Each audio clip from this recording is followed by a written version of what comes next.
Hello radicals. तो क्या हाल चाल।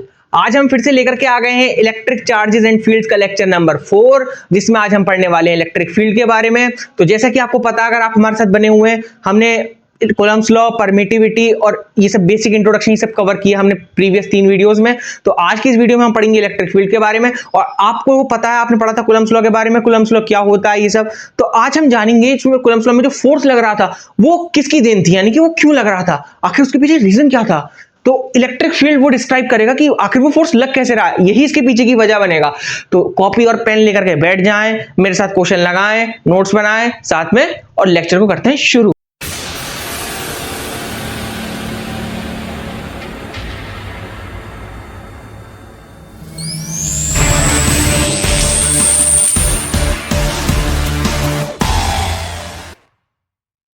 हाँ तो बच्चों, इलेक्ट्रिक फील्ड क्या होता है। इलेक्ट्रिक फील्ड एक वो प्रॉपर्टी होती है जिसकी मदद से कोई चार्ज किसी दूसरे चार्ज पर फोर्स लगा पाता है।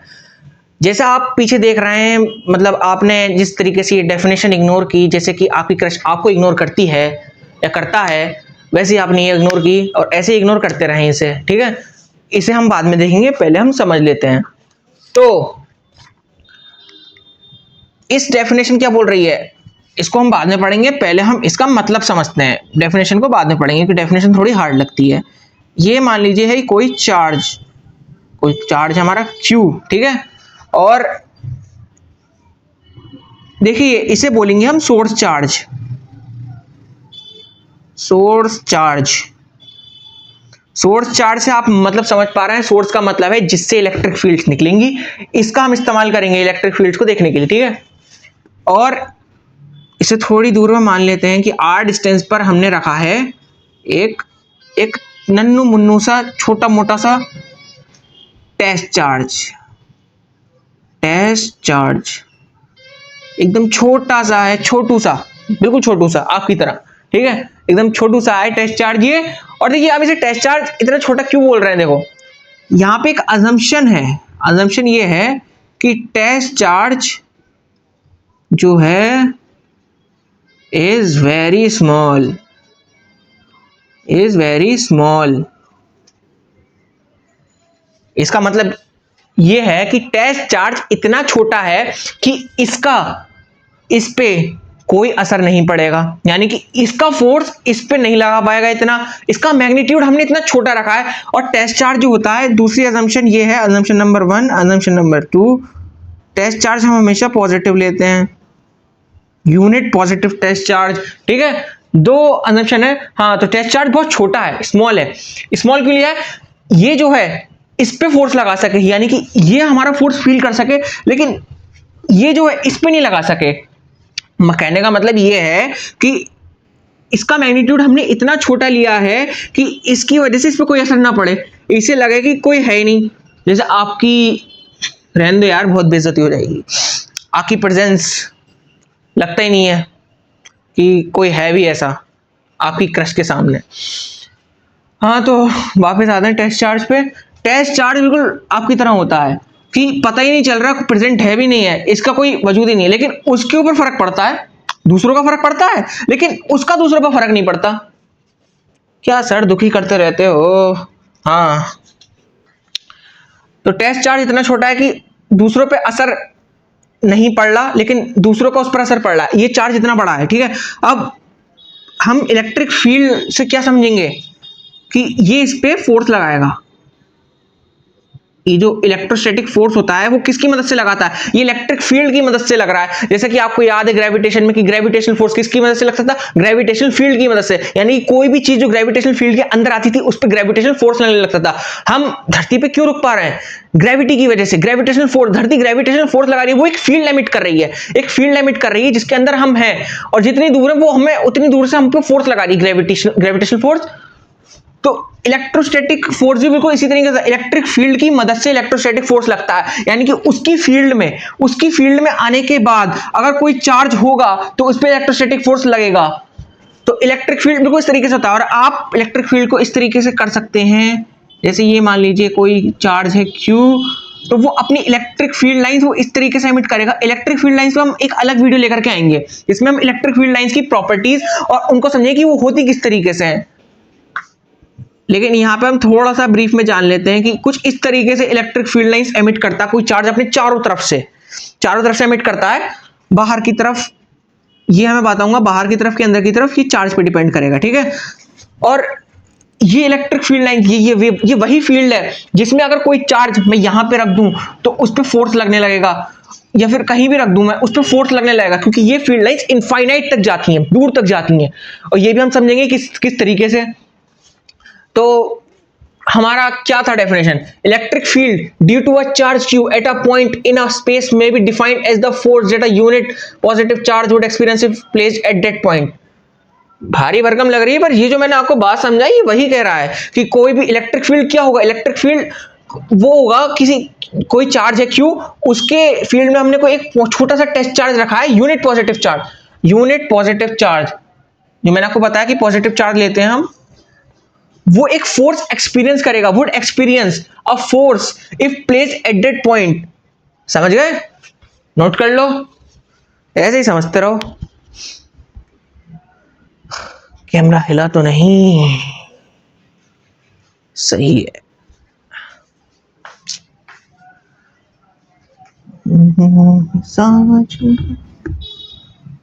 कर देते हैं इसको रफ। अब हम मैथमेटिकल वर्जन देखेंगे इलेक्ट्रिक फील्ड का। तो ऐसे ही आप हमारे साथ बने रहें जैसे अभी बने हुए हैं। बोल रहे होंगे पीछे पीछे मेरे, मुझे तो सुनाई नहीं दे रहा, क्या बकवास कर रहे हैं ये सर, पढ़ाते क्यों नहीं, बकवास ज्यादा करते हैं। देखो मेरी बकवास में भी काफी ज्यादा चीजें होती हैं, लॉजिकल होती हैं, इलॉजिकल नहीं होती, समझने की कोशिश किया करा कर। हाँ तो इसका हम देखेंगे इलेक्ट्रिक फील्ड। देखो इलेक्ट्रिक फील्ड को हम इस तरीके से डिनोट करेंगे, ठीक है। ई इस तरीके से इलेक्ट्रिक फील्ड इंटेंसिटी, और इसी के साथ हमारी बारिश शुरू हो चुकी है। आपको क्या पता, हो सकता है आपके यहाँ ना हो रही हो या आप कभी और देख रहे हो, लेकिन मेरे यहाँ तो बड़ी बेहतरीन बारिश हो रही है। हाँ तो वापस बारिश के मौसम से इलेक्ट्रिक फील्ड पे आते हैं। इलेक्ट्रिक फील्ड की इंटेंसिटी क्या होगी? तो देखो इलेक्ट्रिक फील्ड जो होती है वो होता है फोर्स अपॉन चार्ज। जिस टेस्ट चार्ज पे लग रहा था फोर्स अपॉन चार्ज, ये जो चार्ज है वो टेस्ट चार्ज है, ठीक है। तो ये हो गया हमारी इलेक्ट्रिक फील्ड का फॉर्मूला। यहां से एक फॉर्मूला निकल के आता है, देखो ये आगे चल करके बहुत काम में आएगा। ये फोर्स का फॉर्मूला है, मूविंग चार्जेस एंड मैग्नेटिज्म पढ़ेंगे जब हम चौथा चैप्टर, उसमें भी काम में आएगा। और उसके अलावा भी पूरी फिजिक्स में काम में आने वाला है F is to Q E. ये आप बात याद रखें, नोट कर लें अलग से फॉर्मूला। तो अब देखो कुलम्स लॉ का फॉर्मूला याद है क्या आपको? फोर्स इज इक्वल्स टू के Q1 Q2 upon R square. Sir कितना बेइज्जत करोगे, ऑलरेडी याद है सर। हाँ तो इलेक्ट्रिक फील्ड फोर्स की जगह ये रख दो के। अब हमारा चार्ज मान लेते हैं बड़ा है Q और ये हो गया छोटा चार्ज Q, डिस्टेंस है आर स्क्वायर अपॉन छोटा चार्ज Q से कटा Q। तो इलेक्ट्रिक फील्ड हमारा निकल करके आ जाता है के Q upon R square. Note कर लो बच्चों, ये फॉर्मूला है बहुत जरूरी, लगाएंगे हम कई सारे क्वेश्चनों में। कर लिया नोट? तो और इलेक्ट्रिक फील्ड की जो यूनिट होती है वो होती है, सॉरी SI यूनिट जो हो गई इसकी, SI यूनिट होगी, बताओ क्या होगी? यहां से निकाल सकते हो SI यूनिट। फोर्स की क्या होगी? न्यूटन, और सी कूलम, तो हो गई न्यूटन पर कूलम, ठीक है। हम पढ़ेंगे कि इसकी हमारी जो यूनिट होती है वो वोल्ट अपॉन मीटर भी होगी, लेकिन वो हम सेकंड चैप्टर में पढ़ेंगे। इसकी SI unit volt upon metre, जो फॉर्मूला आएगा इलेक्ट्रिक फील्ड का वोल्ट पोटेंशियल के साथ, इलेक्ट्रिक पोटेंशियल के साथ रिलेशन, वो हम सेकंड चैप्टर में देखेंगे। फिलहाल अभी इतना ही जानिए। और जैसा कि आपको पता है कि इसकी भी फोर्स का एक वेक्टर फॉर्म होती थी, तो इलेक्ट्रिक फील्ड की भी वेक्टर फॉर्म होगी, बिल्कुल जरूर होगी। ना होगी तो हम निकालेंगे, क्योंकि उली करने की हमको आदत है पुरानी।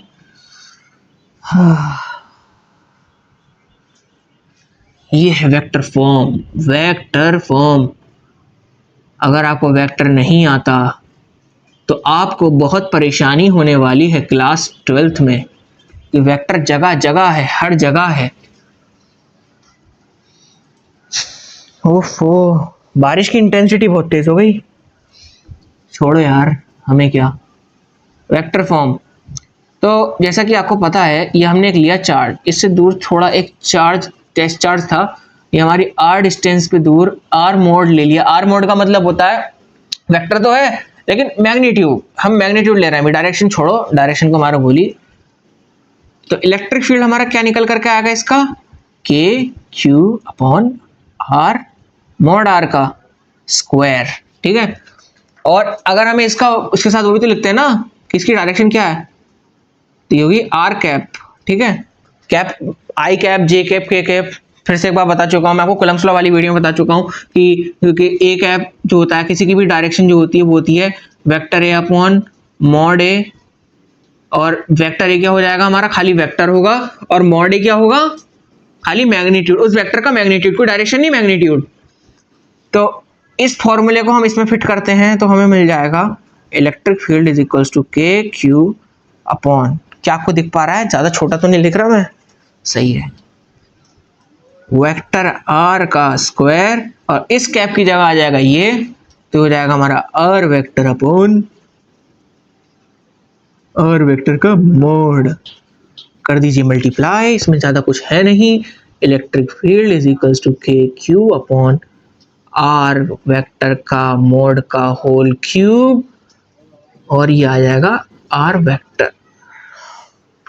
कर लीजिए, ये है हमारी वेक्टर फॉर्म, ज्यादा कुछ नहीं था इसीलिए हमने देर नहीं लगाई, सीधा सीधा करते हैं, नोट करिए इसको। हो हो हे। मिटा दे, चलिए भाई मिटाते हैं।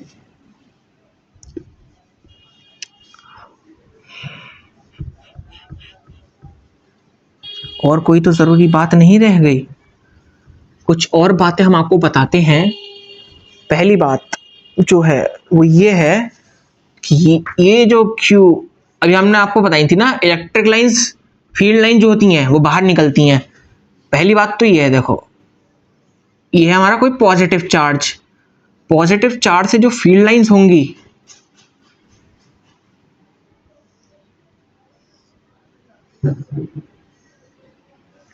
वो बाहर की तरफ निकलेंगी, यानी कि रेडियली आउटवर्ड।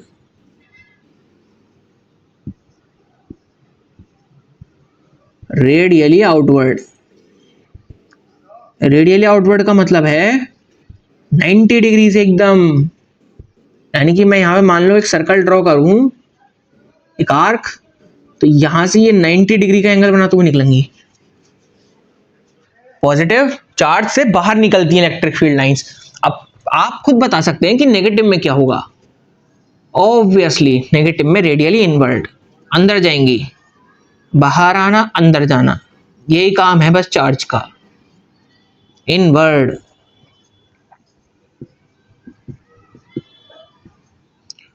रेडियली इनवर्ड,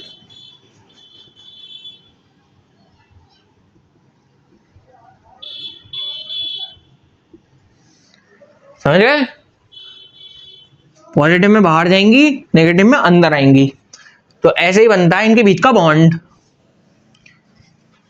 और क्या, हाँ एक और बात, कि पॉइंट चार्जेस, नोट डाल के लिख लो, नोट कि पॉइंट चार्जेस की जो इलेक्ट्रिक फील्ड होती है, पॉइंट चार्जेस की इलेक्ट्रिक फील्ड, ऐसे लिख लो, electric field of point charges, यार shape of electric field of point charges कैसी होगी, शेप देखें तो स्फीयर। अरे बाबा, ये तो गड़बड़ है, कुछ तो गड़बड़ है दया, इतनी भी गड़बड़ नहीं है, सोचो थोड़ा। चार्ज है, एक चार्ज का हम मान लो ये एक चार्ज है, इससे इलेक्ट्रिक फील्ड निकल रही है बाहर को, लाइंस ऐसे करके सीधी सीधी, दिख रहा? अब दिखा रहा हूं, पॉजिटिव चार्ज है, बाहर निकल रही है। अब सोचो इसे 3D में देख रहे हो तुम, सर्कल नहीं कोई 3D में देख रहे हो, तो मैं कह रहा हूं चारों तरफ से निकल रही है, इधर उधर इधर उधर सब तरफ से निकल रही है। तो ये जो चार्ज है कैसी हो गई? इनफाइनाइट लाइंस हो गई। अब मैं तुमसे पूछता हूं कि r डिस्टेंस पे आकर यहां पे इस जगह पे मैं देख रहा हूं दूर से, तो मैं कह रहा हूं एक वो करते हैं, टाइम पॉज कर देते हैं। टाइम पॉज कर दिया हमने, और वो अभी निकल रही थी और रुक गई। तो तुम्हें वो शेप कैसी दिख रही है? अब चारों तरफ से देख रहे हो, तुम्हें एक हाथ में एक बॉल की तरह लगेगा, एक स्फीयर। तो पॉइंट चार्जेस की जो शेप होती है वो हो जाएगी स्फीयर। अब ऐसे ही मैं बोलूं, अगर पॉइंट चार्जेस हम देखें, पॉइंट चार्जेस के अलावा ये हो गया हमारा तार है कोई जिसमें चार्ज है, एक स्ट्रेट वायर, इनफाइनाइट वायर है जिसमें चार्ज है हमारा, उससे जब बाहर निकलेंगी तो ऐसा थोड़ी ना है कि रेक्टेंगल बनेंगी। तुम 3D में सोचो, 3D में क्या होगा कि एक तार से चारों तरफ निकल रही है, तो क्या बनेगा? एक सिलेंडर इनफाइनाइट से चलने वाला सिलेंडर, एकदम। समझ में आया? नोट कर लो।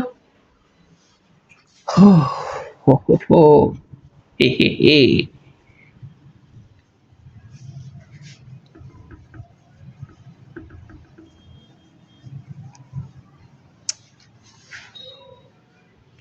और हमें पता है कि इलेक्ट्रिक फील्ड लाइन का फॉर्मूला होता है KQ/R²। तो इससे क्या बात पता चली? इससे बात पता चली कि इलेक्ट्रिक फील्ड जो होता है वो इन्वर्सली प्रोपोर्शनल होता है डिस्टेंस के स्क्वायर के, जो कि होता है इन्वर्स स्क्वायर लॉ। तो यहां से हमें एक बात समझ में आती है, अगर हमें ग्राफ ड्रॉ करें, देखो इन्वर्स का अगर तुम्हें ग्राफ पता है तो अच्छी बात है, नहीं पता तो मैं बता देता हूं। ये हमारी इलेक्ट्रिक फील्ड हो गई, ये हमारा डिस्टेंस हो गया, रेडियस। तो इलेक्ट्रिक फील्ड लाइन जैसे जैसे रेडियस बढ़ेगी, कैसे ड्रास्टिकली गिरेगी एकदम। ये हमारा इन्वर्स स्क्वायर का ये ग्राफ है, समझ रहे हो? इलेक्ट्रिक फील्ड लाइंस, ये हमारा वाई कोऑर्डिनेट, वाई में जैसे जैसे हम आगे जा रहे हैं, मतलब जा रहे हैं आर में रहे, देखो कैसे नीचे गिर रही है एकदम, यानी कि जैसे जैसे डिस्टेंस बढ़ रही है इलेक्ट्रिक फील्ड घट रही है। मतलब समझ रहे हो कि कोई चार्ज है और यहाँ पे हमने टेस्ट चार्ज रखा, यहाँ डिस्टेंस आर है, जो इस पे फोर्स लगेगा वो, ठीक है, यहाँ पे फोर्स लग रहा होगा। अब मैं थोड़ा और दूर रख, यानी कि डिस्टेंस बढ़ा दी, तो अब फोर्स जो होगा वो कम लगेगा, यानी कि जैसे जैसे डिस्टेंस बढ़ाएंगे इलेक्ट्रिक फील्ड का इंपैक्ट भी कम होता चला जाता है, लेकिन लगेगा। कहने का मतलब ये है कि अगर सूरज पे तुम यहां से निकालो, कोई सूरज पे कोई टेस्ट चार्ज मान लो, ठीक है, टेस्ट चार्ज है कोई सूरज पे, टेस्ट चार्ज छोड़ो, हाँ सोर्स चार्ज, वो एक सोर्स चार्ज है, और चलो तुम चार सोर्स सारे चार्ज छोड़ो, एक चार्ज है सूरज पे, और मान लो एक चार्ज मेरी नाक के अंदर है, जो कि होगा इलेक्ट्रॉन जो भी होगा, और वो इतनी दूर से मेरे ऊपर इलेक्ट्रिक फील्ड का इंपैक्ट डाल रहा होगा मेरी नाक के चार्ज पे। डिस्टेंस है, इलेक्ट्रिक फील्ड जीरो नहीं हुई, कुछ तो होगी। अब डिस्टेंस कई हजारों किलोमीटर में हो सकती है, लेकिन इलेक्ट्रिक फील्ड कुछ ना कुछ निकल के जरूर आएगी। ऐसा नहीं है कि ना है, कुछ ना कुछ तो आएगी, थोड़ा बहुत तो जरूर इंपैक्ट कर रहा होगा। बिल्कुल उसी तरह जैसे ये चार्ज है Q1, ये है Q2, ये है आपकी मोहतरमा और ये है आप, ठीक है। जब क्लास में होते हो, यानी कि डिस्टेंस होती है छोटी, तो कितनी निगाहें मिलती हैं भाई साहब, आशिकी लड़ती है खूब तगड़ी करके। और जब घर पे होते हो तो इतनी कहां लड़ पाएगी यार, दूर हो अब। यानी कि जो फील्ड वो आपकी मोहतरमा आप पे क्लास में ढा रही थी, वो घर पे नहीं ढा सकती। घर पे आप थोड़ा भूल भी जाते हो, माँ बाप होते हैं, याद आती है तो थोड़ा बहुत आती रहती होगी, इतनी नहीं आती जितनी क्लास में जो देख के आशिकी लड़ती ना, उतनी घर पे नहीं लड़ पाती। क्यों? दूर है, डिस्टेंस बढ़ गई। सारी मोहब्बतें तो स्कूल में लड़ाने जाते हैं, पढ़ना कौन जाता है? बेटे पढ़ लो, ये उम्र है पढ़ने की, फालतू बकवास करने की नहीं है। और जो नहीं कर रहे मुझे माफ कर दीजिए, आपका समय बर्बाद हुआ। समझ में आया? डिस्टेंस बढ़ाने से इलेक्ट्रिक फील्ड का इंपैक्ट कम हो रहा है, क्योंकि डिस्टेंस दूर जाने पे मोहतरमा की याद नहीं आ रही, कोई और ही है दूर, कोई और इंपैक्ट डालेगा। हाँ तो कहाँ तक आ गई, यहाँ तक हो गया। अब रह जाते हैं इलेक्ट्रिक फील्ड के क्वेश्चंस। तो देखो इलेक्ट्रिक फील्ड के जो शुरुआती क्वेश्चंस हैं वो बिल्कुल बेसिक होने वाले हैं, जैसे कि हमने उसमें पढ़ा था कुलम्ब्स लॉ। कुलम्ब्स लॉ में जितने भी टाइप के क्वेश्चन करे थे सब में वही मेथड लगने वाला है हमारा। ये जो कुलम्ब्स लॉ में किए थे हमने क्वेश्चन की, चार्जेस रख दिए, चार्जेस का सेट रख दिया, सिस्टम बना दिया, एक सिस्टम ऑफ चार्जेस, चार पांच चार्जेस हैं, वो एक दूसरे पे लगाना है तो नेट इलेक्ट्रिक फील्ड निकालते, नेट फोर्स निकालते थे ना, ये वेक्टर सम करते थे। सेम टू सेम इसमें करना है, नेट इलेक्ट्रिक फील्ड निकालने के लिए वेक्टर सम ही करना पड़ेगा, जो कि था पैरेललोग्राम लगाते थे, हर तरफ से देखते थे किधर से आ रहा है किधर से आ रहा है, वही रिपल्जन अट्रैक्शन सब कुछ करके। तो थोड़े बहुत हम करके देख लेते हैं, एक दो सवाल क्वेश्चंस दो तीन कर लेते हैं, बाकी आप प्रैक्टिस कर लीजिएगा खुद से। असली खेल तो इस लेक्चर के बाद से आने वाले लेक्चरों में शुरू होगा, जो कॉम्प्लेक्सिटी बढ़ने वाली है, फिर आएगा मजा असली। क्वेश्चन नंबर 1, एक सेकंड हो जाओ, मुझे चेक करने दो कि वीडियो चल रही है नहीं चल रही है। सही है, चल रही है। पता चले इतनी रिकॉर्ड करने के बाद सारी मेहनत खराब हो जाए।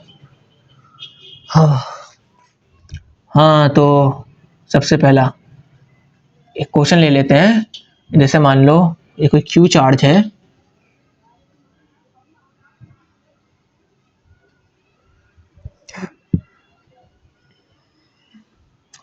मैं इसे सॉल्व नहीं करूंगा ज्यादा। ये मान लो प्लस क्यू, ये भी प्लस क्यू और ये है plus Q, A B C, A B C, ये डिस्टेंस है ए, इक्विलेटरल ट्रायंगल है, ए हो गई। तो अब मैं पूछ रहा हूं कि सी चार्ज पे बताइए नेट इलेक्ट्रिक फील्ड कितनी होगी। सी चार्ज पे नेट इलेक्ट्रिक फील्ड कितनी होगी, या सी को ना प्लस क्यू ना मान करके टेस्ट चार्ज मान लो, यहाँ पे सी पे नेट इलेक्ट्रिक फील्ड बताओ। तो हमको पता है पॉजिटिव यूनिट पॉजिटिव चार्ज होता है, ये वाला इस पे करेगा ऐसे रिपेल, ये वाला इस पे करेगा ऐसे रिपेल, ठीक है। हमें पता है ये दोनों इक्वल हैं, इसको मान लिया ई, इसको मान लिया ई, बीच में एंगल कितना बनना है बच्चों बताओ। ये हमारा इक्विलेटरल ट्रायंगल है तो कैसा बनेगा, 60 डिग्री का एंगल बनेगा, 60 डिग्री। तो ये भी हो गया 60 डिग्री, ठीक है। तो यहाँ पे लगा दो वाली formula, vector E is equals to E Y का स्क्वायर प्लस ई का square plus 2 E cos theta cos 60, और ये सब हमारा अंडर रूट के अंदर हो रहा होगा, और ये नेट इलेक्ट्रिक फील्ड निकल करके आ जाएगा। तो ये जाएगा 2 ई स्क्वायर और प्लस ये जो 2 है, ई कॉस 60 कितना होता है 1/2, 1/2 से 2 कटा तो ये जाएगा ई स्क्वायर, यानी कि 3 स्क्वायर, तो आ जाएगा e√3, e√3। तो ये आंसर आ गया हमारा, ई है। आप ई की वैल्यू डाल दें और आंसर आ जाएगा। कुछ इस टाइप के क्वेश्चन होते हैं, बिल्कुल वेक्टर सम कूलम्ब्स लॉ की तरह करना होगा। अब मैं माइनस का प्लस कर दूं कोई चार्ज, तो देखो ऐसे ही होगा। मान लो ये हमने माइनस कर दिया, ठीक है, तो ये तो ऐसे करेगा, रिपेल कर रहा है, पर वो तो अट्रैक्ट करेगा। जब ऐसा हो रहा है तो नेट इलेक्ट्रिक फील्ड कहीं यहाँ पे निकल कर आएगा, ई नेट। हमें पता है मैग्नीट्यूड तो सेम है, बस पॉजिटिव निगेटिव का डिफरेंस है।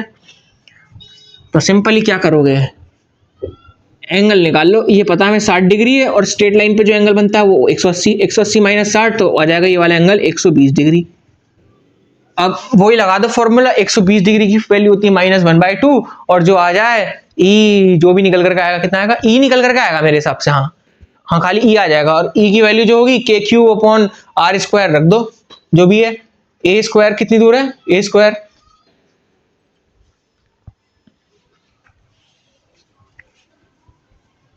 ऐसे में सिस्टम ऑफ चार्जेस आपके सामने कितने रख दूं, स्क्वायर रख दूं, एक पेंटागन रख दूं, कितनी रख दूं, वो सब तो इसी तरीके से हो जाएंगे, इसी मेथड से।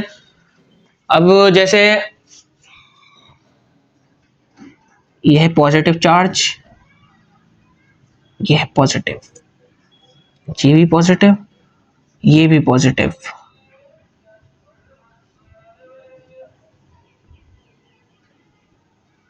ये कोई स्क्वायर है, सेंटर पे, यानी कि सेंटर पे स्क्वायर जिसकी साइड है ए, सेंटर पे कोई हमने टेस्ट चार्ज रखा। अब मुझे बताओ इसमें कि नेट इलेक्ट्रिक फील्ड कितना होगा, सेंटर पे नेट इलेक्ट्रिक फील्ड बताओ जल्दी। आप इतने बताइए, इतने हम अपनी टंकी फुल करते हैं।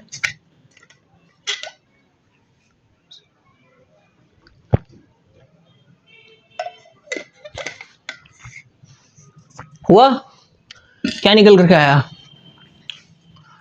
हाँ, इसका मान लो क्यू क्यू चार्ज है सब पे, क्यू क्यू क्यू क्यू, कितना निकल के आया? तो हमारा ई नेट निकल के आया होगा कितना? 0। सही जवाब। जिसका नहीं निकल के आया कोई बात नहीं। कैसे? ये पॉजिटिव चार्ज है, ये यूनिट भी पॉजिटिव होता है, तो इसने करा रिपेल इधर, तो इलेक्ट्रिक फील्ड आएगा इधर।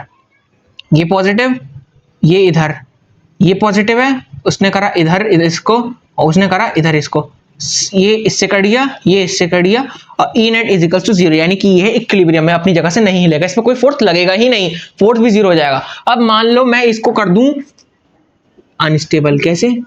खाली इस चार्ज को मैं नेगेटिव कर दे रहा हूं, अब क्या लगेगा बताओ? कितना फोर्स निकल के आएगा? सॉरी, कितना नेट इलेक्ट्रिक फील्ड कितना हो जाएगा? निकला बिल्कुल सही जवाब 2E। पता नहीं शायद 2E आएगा निकल करके। हाँ 2E है, E net is equal to 2E।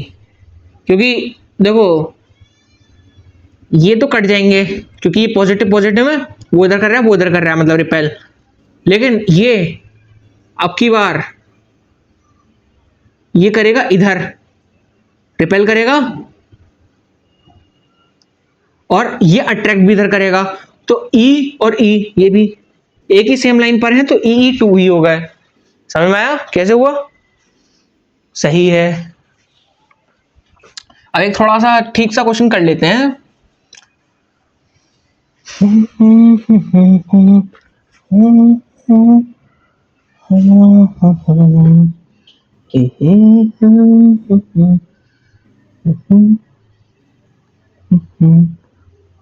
Charge है 2Q और ये चार्ज है हमारा 8Q।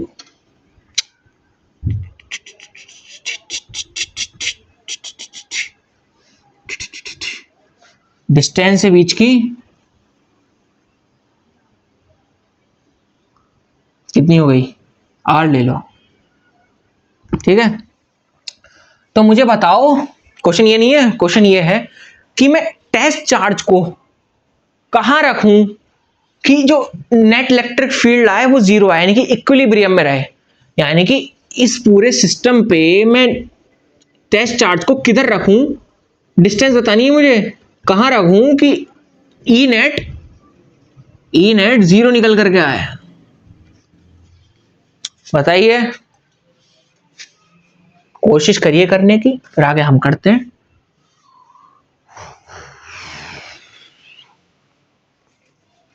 चलिए करते हैं।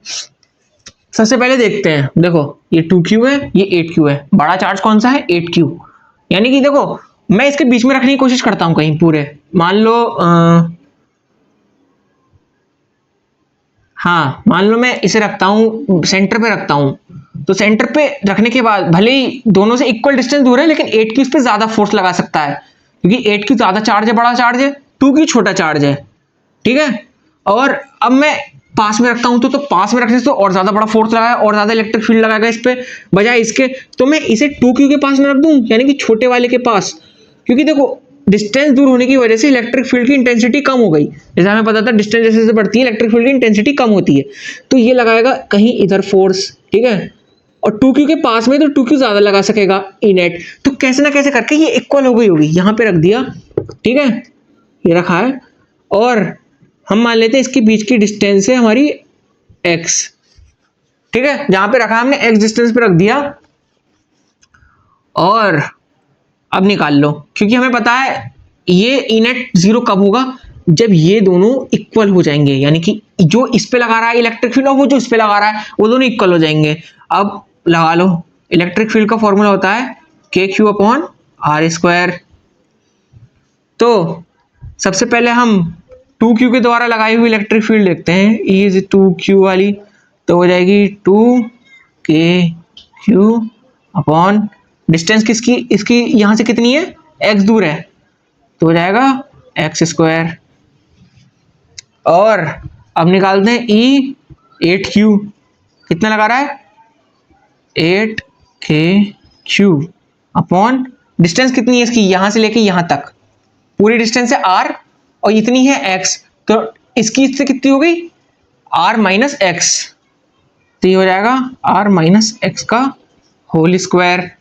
अब हमें पता है कि ई नेट जीरो होने के लिए दोनों इक्वल हो जाना चाहिए, तो इन दोनों को इक्वल रख दो। E2Q is equal to E8Q, यानी कि 2KQ upon x square equal हो जाएगा 8KQ upon r minus x square के। अब क्या इसे सॉल्व कर लो, KQ से KQ उड़ाया, 2 से 8 उड़ा दिया, कितनी बार, 4 बार गया। अब मल्टीप्लाई कर लो तो इधर आ गया हमारा ये 4x square is equals to 2 4 जा 8 होता है, और इधर पहुंच जाएगा। इसको खोल लो, एक सेकेंड, गलती हो गई, r माइनस एक्स का होल स्क्वायर। तो a माइनस बी का होल स्क्वायर लगा दो, हो जाएगा r square plus x square minus 2rx। ठीक है, एक्स स्क्वायर को इधर ले आओ तो हो जाएगा 3x स्क्वायर, 3x स्क्वायर, और सारी टर्म्स को भी उठा करके इधर ले आओ, माइनस का हो जाएगा प्लस, प्लस का 2rx, और ये हो जाएगा माइनस का r square is equal to 0। क्या लग रहा है देखने में, क्वाड्रेटिक इक्वेशन। तो इस इक्वेशन को सॉल्व करने की कोशिश करो और जो आंसर आए वो हमारा आंसर हो जाएगा। चलो हम कर देते हैं।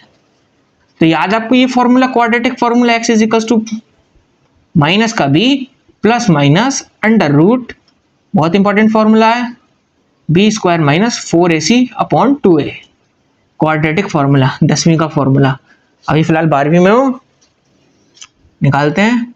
माइनस का b, माइनस का 2r, माइनस का 2r plus minus under root b square, यानी कि माइनस का 2r का स्क्वायर, मतलब 2r का स्क्वायर हो गया 4r स्क्वायर, माइनस अब 4ac, 4 4 3 जा 12, 12ac, यानी कि ये तो हो जाएगा, माइनस का है, माइनस का 4ac, तो पहले तो c से भी मल्टीप्लाई हो रही है, यानी कि माइनस के r स्क्वायर से, तो ये प्लस का हो गया, और 4 3 जा 12, 12r स्क्वायर हो जाएगा, ये 12r स्क्वायर अपॉन 2a, 2 3 जा 6, तो x is equals to minus का 2r plus minus under root 4 और 16r स्क्वायर आ गया अपॉन 6, तो x हो जाएगा हमारा माइनस का 2r प्लस माइनस, बाहर निकल के आएगा, ये हो जाएगा 4r अपॉन 6।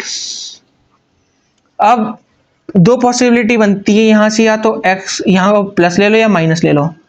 अगर माइनस का लेते हैं, माइनस का 2r और माइनस का 4r, तो कितना हो जाएगा, माइनस का 6r बटे 6, 6 से 6 माइनस का r आ रहा है। डिस्टेंस माइनस में पॉसिबल नहीं हो सकती, तो खटाक बढ़ा दो, नहीं है ये आंसर हमारा। प्लस का लेते हैं, माइनस का 2r प्लस का 4r बटे 6, यानी कि आ जाएगा हमारा 2r बाय 6, यानी कि r बाय 3। डिस्टेंस हो गई r बाय 3, जो x की वैल्यू आ गई r बाय 3 दूर है, ये हमारा r बाय 3 दूर है, 2q चार्ट से r बाय 3 डिस्टेंस दूर है अंदर की तरफ। समझ में आया? तो ये था हमारा क्वेश्चन इलेक्ट्रिक फील्ड का, और इसी के साथ हम क्वेश्चन के साथ इलेक्ट्रिक फील्ड को, इस लेक्चर को खत्म करते हैं यहीं पे, ज्यादा लंबा नहीं करते, फालतू में क्या बकवास करनी, जितना जरूरत है उतना बता दिया।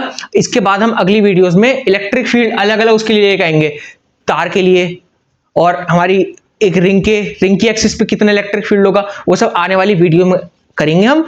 और आप क्वेश्चन प्रैक्टिस करते रहें, इसके बढ़िया बढ़िया क्वेश्चन लगाएं अच्छी सी बुक में, और अगर कोई प्रॉब्लम होती है तो कमेंट में छोड़ दें क्वेश्चंस।